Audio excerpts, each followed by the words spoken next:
تین باتیں حضرت علی رضی اللہ تعالیٰ عنہ کی زندگی میں بڑی زیادہ غالب ہیں۔ ان میں سے پہلی بات ہے مولا علی شیر خدا کا علم مبارک۔ حضور نے فرمایا میں علم کا شہر ہوں اور علی اس کا دروازہ ہے۔ یہ جو علم و حکمت ہوتا ہے نا، یہ بڑی راہیں کھولتا ہے۔ علم آدمی کو بااعتماد کر دیتا ہے۔ علم انسان کو بہت ساری ترقیوں کی طرف لے جاتا ہے، اور یہ علم ہی ہے جس کی برکت سے انسان خدا رسول کی بارگاہ تک رسائی حاصل کرتا ہے۔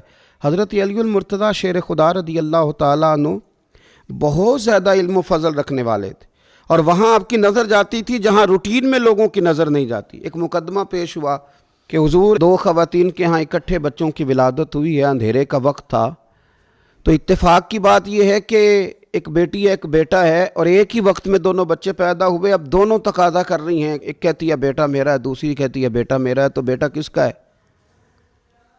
ہم بڑے پریشان ہیں، بات بڑی طول پکڑ گئی ہے، دونوں گھروں کے درمیان تلواریں نکل آنے کا خدشہ ہے، تو بیٹا کس کا ہے؟ تو حضرت علی فرمانے لگے کوئی مشکل مسئلہ ہے، دونوں کا تھوڑا تھوڑا دودھ نکال کے تول لو، جس کا دودھ وزنی ہو بیٹا اسی کا ہے، اس لیے کہ رب کریم نے بیٹے کا ڈبل حصہ رکھا ہے اور بیٹی کا سنگل رکھا ہے۔ تو اللہ تبارک و تعالیٰ نے یہ نظام بنایا ہے، تو اللہ تعالیٰ نے انہیں علم عطا فرمایا۔ اچھا ایک عجیب بات ہے، کچھ لوگ پہلوان ہوتے ہیں سیانے نہیں ہوتے، اور کچھ سیانے ہوتے ہیں تو وہ پہلوان نہیں ہوتے، کہتے ہیں یہ تو لکھنے پڑھنے کا آدمی ہے، تو یہ کیسے میدان میں نکلے گا، اور یہ تو میدان کا آدمی ہے، یہ لکھے پڑھے گا کیسے؟ تو مولا علی شیر خدا نے دنیا کا یہ رنگ بھی غلط کر کے دکھایا، فرمایا سیانا بھی مجھ سے بڑا کوئی نہیں اور دلیر بھی مجھ سے بڑا کوئی نہیں۔ علم و فضل کا یہ عالم تھا، اور جرت اور بہادری ناز کرتی تھی مولا علی پہ۔ شجاعت کا دوسرا نام ہی مولا علی شیر خدا ہے۔ آپ دیکھیے حضرت علی نے ہر میدان میں ہی کامیابیاں دکھائیں، لیکن فاتح خیبر خاص کر کہلائے۔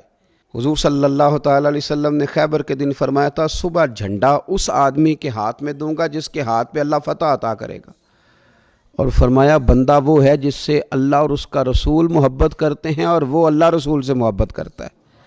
تو صحابہ فرماتے ہیں سارے منتظر تھے کہ صبح میری باری لگ جائے، میرا نام آ جائے، سب کو شوق تھا یہ سعادت لینے کا، لیکن حضور نے صبح فرمایا عین علی ابن ابی طالب، علی ابن ابی طالب کہاں ہیں؟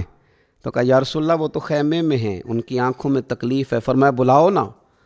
تو حضرت شیر خدا علی المرتضیٰ رضی اللہ تعالیٰ عنہ کو بلایا، تو کریم نے اپنا لعاب دہن لگایا، تو حضرت علی فرماتے ہیں یوں لگا جیسے کبھی درد ہوا ہی نہیں تھا، اور پہلے سے زیادہ اللہ تعالیٰ نے آنکھوں کو روشنی عطا فرما دی۔ پھر آپ خیبر کے میدان میں لڑے، مرحب کے ساتھ لڑے اور کمال کر دیا۔ جنگ خندق میں عمر ابن عبد ود کے خلاف لڑے تو کمال کر دیا، اور خیبر کا دروازہ ایک ہاتھ سے اکھیڑ کے اتنی دور پھینکا کہ بعد میں 40 لوگ بھی اٹھاتے تھے تو ان سے اٹھایا نہیں جاتا تھا، دیواریں ہلتی رہتی ہیں اور در کانپ جاتا ہے، علی کا نام سن کے اب بھی خیبر کانپ جاتا ہے۔ تو حضرت علی المرتضیٰ علم و فضل والے، جرت اور بہادری والے۔ اور پھر تیسری بات جو ان کی زندگی میں میری سمجھ میں آئی ہے بہت زیادہ تھی، وہ تھا ورع، تقوی، زہد۔ مال و دولت کے ساتھ دلچسپی نہیں، اپنی زندگی کے اندر دنیا سے مکمل منہ موڑ لیا۔ فرمایا کرتے تھے میں نے دنیا داری کو یعنی مال و دولت کی محبت کو میں نے 3 طلاقیں دے دیں، یہ ہمارے قریب ہی نہیں آتی۔ امیر المومنین ہو کے کوفے کے چوک میں کھڑے ہو کے اپنی زرہ، یا بعض نے لکھا تلوار بیچ رہے تھے، کوئی خرید لو کوئی خرید لو، اس تلوار کے ساتھ میں حضور کے ساتھ جنگ میں شریک تھا۔ تو لوگوں نے کہا بیچتے کیوں ہیں؟ فرمانے لگے تہمت پھٹ گئی ہے، پیوند لگنے کی جگہ بھی نہیں بچی، اگر میرے پاس تہمت کے پیسے ہوتے تو میں اسے کبھی نہ بیچتا۔ وہ تو خزانوں کی کنجیاں رکھنے والے لوگ تھے، پھر یہ کیوں کہہ رہے ہیں؟ اس لیے کہ تعلیم ہو لوگوں کو کہ مال کا آ جانا یا مال کا حاصل کرنا یا مال کی ضرورت ہونا یہ برا نہیں، لیکن مال کو دل میں جگہ نہیں دی جاتی، مقصود مال نہیں بنایا جاتا۔ اللہ تبارک و تعالی ہمیں ان کے فیض سے فیض یاب فرمائے۔